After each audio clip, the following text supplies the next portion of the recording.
What is going on, guys? DragonTamerBlayde here, back with some more Elder Scrolls Legends, and Isle of Madness is finally here!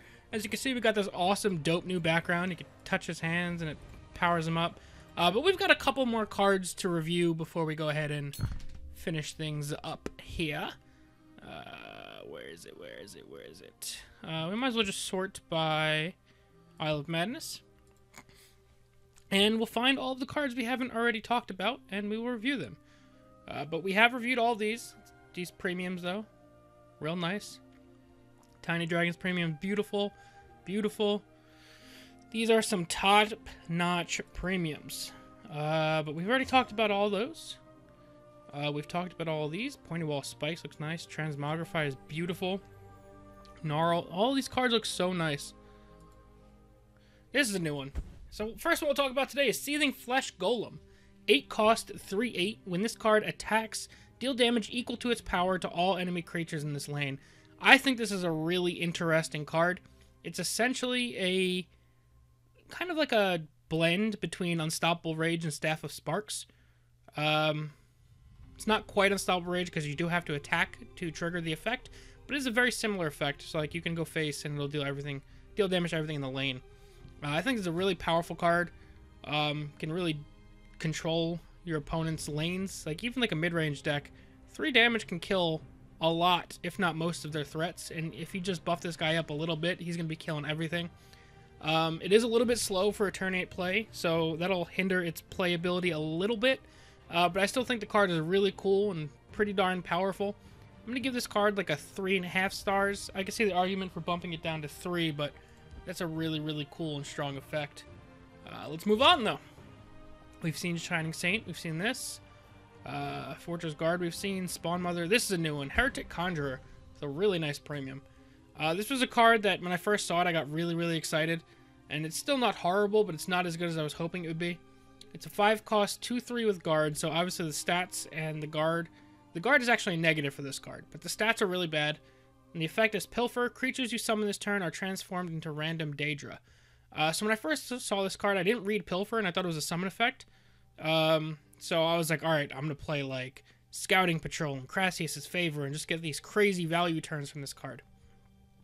But then I saw that you need to Pilfer. And I looked at his stats, and I looked at it, it has Guard, so you can't even really hide it in the Shadow Lane. And this went from like a 3.5 to maybe 4-star card for me, down to like a maybe 2 to 2.5-star card. If you can trigger this card, it's really, really strong. I'm probably leaning towards a 2-star, if I'm being honest.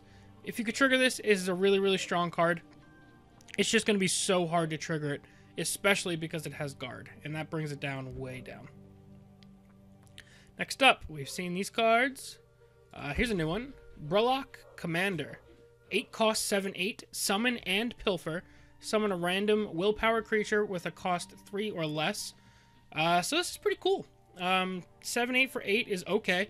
It's not great, but it's okay. It's fine stats. It does do something when it hits the board, although it's not a super impactful summon effect. Having a 3 cost can be pretty solid. There's some good creatures and willpower. And then you can do things like breakthrough damage, rage with breakthrough, or just pilfering to get more creatures on the board for free. But yeah, it's a little bit RNG because it depends on the quality of the 3 drops you get. It doesn't directly guarantee anything besides just getting extra bodies, which can be fine on its own. But the fact that it doesn't have a super impactful effect is going to probably limit this card to probably about 3 stars of power level. Although it's probably one of my favorite cards in the set so far. Or favorite cards in the set in general. I can't say so far. The set's here. We've seen all these cards. This was a semi-new one. This was revealed last night. I think Link and Ian Bits and I think one other person was talking about it on a stream. Skintown. It is a beast and a skeleton. 2 cost, 2/1. Give a creature +0/+2 in Guard. So it kind of has some similarities to Cleric of Kine, which is a 2 cost, 2/1. Give something 2 health that it has Prophecy. So instead of this having Prophecy, it gives Guard in addition. So it's probably similar. I like this card a lot. You can give it to your opponent's creatures if it means you can swing into them or finish them off. And just gaining Guard is pretty decent. And the fact that you can point it at another creature makes this guy even better. It's probably largely a synergy pick, but you can kind of more than likely build some beefy cards that are going to survive thanks to the +0, +2, and guards are always a decent thing. So I think this one's another probably 3-star card. Next up, we've got Jygalag's Incursion. I don't know if I pronounced that correctly. It's a prophecy card. Each player gains +2 max magicka for 3. So you can prophecy gain magicka on your turn, or on your opponent's turn, which is crazy. Even just playing this on your turn is pretty crazy.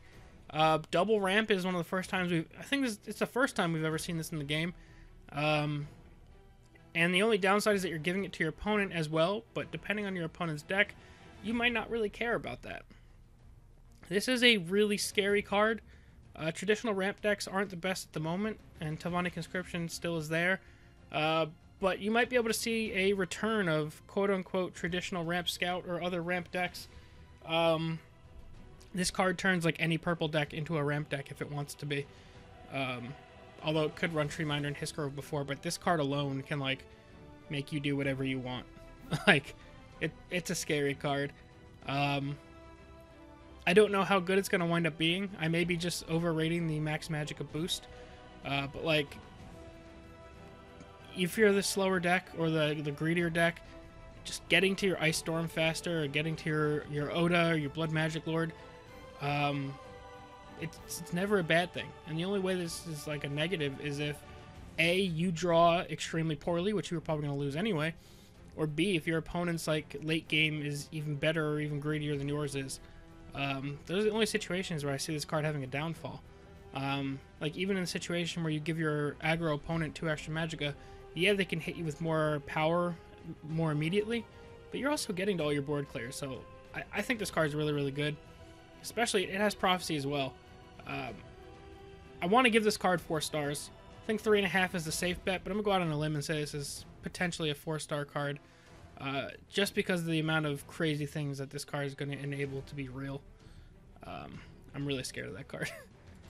Let's keep on scrolling. What other new cards did we not talk about yet? These guys.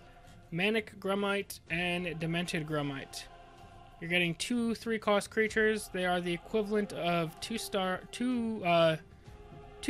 creatures that you're paying 3 for, but you're getting 2 of them. If you really value getting a bunch of creatures into your hand, I guess these guys are decent.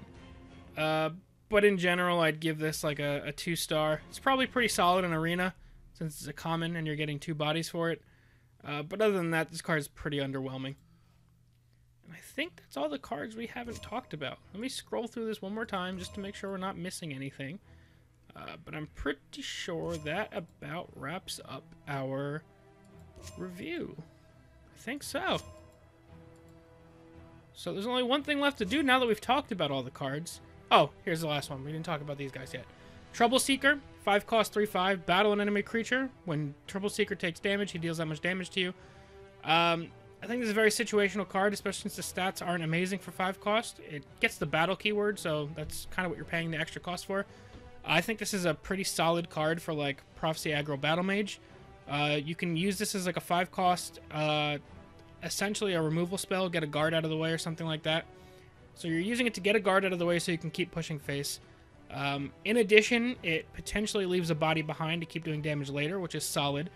And as an extra bonus, it deals damage to your own face, which normally would be viewed as a negative, but you get to potentially break your own runes and play some more cards for free. So while this card, you look at it and it seems kind of bad, I think this could be like a 3.5-star card for some aggro prophecy type decks. I think this card is solid. And the last one we're going to talk about is Nervous Giant, 4-cost, 6/5. If Nervous Giant takes exactly 1 damage, destroy him. I think this card's actually pretty good. You're getting way overstated creature here. 6/5. The best we have right now for 4 is a 5/5, I think. I think we have a 4-cost 7/4 as well. So that's similar amount of stats. And taking exactly 1 damage, besides like Archer's Gambit pings, or if your opponent's playing tokens or has something really weak left behind, that's not as common on turn 4. It's just not. I think this card is kind of sneaky decent. It's probably really good in Arena, and it's probably pretty solid in certain red mid-range decks. Obviously, if it gets hit by exactly 1 damage, it feels really, really bad. But otherwise, you're getting a really solid stat creature, and like that aggro warrior that just plays big crap on curve has another big monster to play on curve. I'm going to give this card like a 3.5 stars, just because the effect is a negative, but the stats are really, really solid. But that's it, guys. We've reviewed every single Isle of Madness card. The only thing that's left is to play Isle of Madness, and you'll be seeing that on the channel. We'll play through the story regular first, then we'll start theory crafting some decks, as well as playing through Master Mode. You guys already know how we do it here. I am so excited Isle of Madness is finally here, guys. I can't wait to share it with you. Let me know what you guys would rate the cards we talked about today down below in the comment section, and if there's any Isle of Madness content in particular you're looking for from me, so I can try to make sure I bring it to you. But that is going to be it for now, guys. As always, thank you all very much for watching. I'm DragonTamerBlayde, and I'll see you guys next time. Peace.